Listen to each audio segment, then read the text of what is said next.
নবী জন্ম আছে, পর্দাও আছে, ইন্তেকালও আছে। আমরা এই জন্য জন্মটা পালন করি। আমার নবীর আসাটাও রহমত, যাওয়াটাও রহমত। এসেছেন হেদায়েত করতে, যাবেন শাফাআত করতে। তুমি এখনো বুঝো নাই বান্দা? যে বুঝেছে সেই তো বলেছে।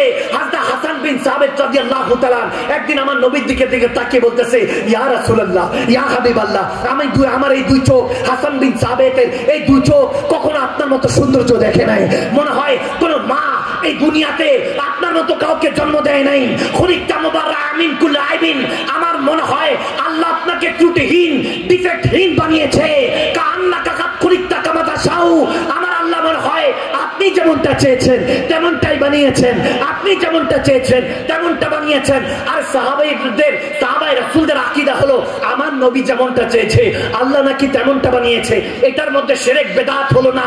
আর তুমি আমরা জশ্নে ঈদ মিলাদুন নবী পালন করলে শিরক বিদআতের গন্ধ খুঁজে পাও।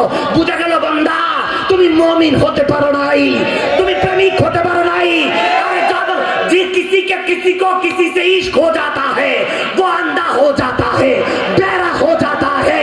तो कोई बोलते থাকে अब मेरी निगाहों में जचता नहीं कोई, जैसे मेरे मुस्तफा है वैसा नहीं कोई। तबली मेरी परचम बनी, आदत तेरी मौसम बनी, अंदर के जख्मों के लिए तलवार भी मरहम बनी। मुर्दे मसीहा हो गए, पत्थर पपीहा हो गए, और ने बढ़कर कहा मरहबा या मुस्तफा, मरहबा या मुस्तफा, मरहबा या मुस्तफा। सुभान